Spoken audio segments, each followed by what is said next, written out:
റിയാദിൽ നടന്ന ആഗോള നിക്ഷേപക സംഗമത്തിൽ ഇന്ത്യയിലെ നിക്ഷേപ സാധ്യതകൾ സജീവ ചർച്ചയായി. ഇന്ത്യയിൽ നിന്നുള്ള പ്രമുഖ നിക്ഷേപകർ ചർച്ചയിൽ പങ്കെടുത്തു. നിക്ഷേപകർക്ക് വിപുലമായ സാധ്യതകൾ ഇന്ത്യയിലുണ്ടെന്ന് ഗ്രാൻഡ് സിഇഒ നവീൻ തവാരി 24നോട് പറഞ്ഞു. റിയാദിൽ നടക്കുന്ന ഫ്യൂച്ചർ ഇൻവെസ്റ്റ്മെന്റ് ഇനീഷ്യേറ്റീവിന്റെ സമാപന ദിവസമാണ് ലോകത്തിന്റെ ശ്രദ്ധ ഇന്ത്യയിലേക്ക് ക്ഷണിക്കുന്ന ചർച്ച നടന്നത്. ഇന്ത്യയുടെ വളർച്ച ആഗോള സ്റ്റാർട്ടപ്പ് മേഖലയ്ക്ക് ഊർജ്ജം പകരുമോ എന്ന വിഷയത്തിലായിരുന്നു പാനൽ ചർച്ച. Spinny founder and CEO Neeraj Singh, Stride Ventures founder and managing partner Ishpreet Singh Gandhi, Glance founder and CEO Naveen Tewari എന്നിവർ ചർച്ചയിൽ പങ്കെടുത്തു.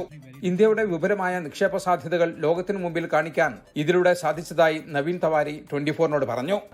For the first time, India has actually appeared in FII as a event.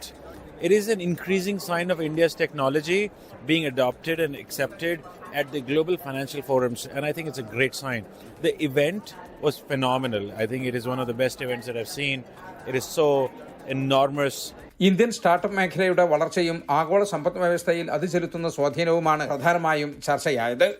Startup മേഖലയിൽ ഇന്ത്യയിൽ നിരവധി നിക്ഷേപാവസരങ്ങളുണ്ടെന്ന് ചർച്ചയിൽ പങ്കെടുത്തവർ പറഞ്ഞു. ഇന്ത്യൻ സമ്പദ് വ്യവസ്ഥയുടെ ഡിജിറ്റൽ വൽക്കരണവും സാങ്കേതിക മുന്നേറ്റങ്ങളും സ്റ്റാർട്ടപ്പ് മേഖലയ്ക്ക് നേട്ടമായി. ഈ മേഖലയിൽ ഇന്ത്യയുടെ മാതൃക മറ്റു രാജ്യങ്ങൾക്കും പിന്തുടരാൻ കഴിയുന്ന ഒന്നാണെന്നും ചർച്ചയിൽ വിലയിരുത്തി. റിയാദിൽ നിന്നും ജലീൽ കണ്ണമംഗലം, 24.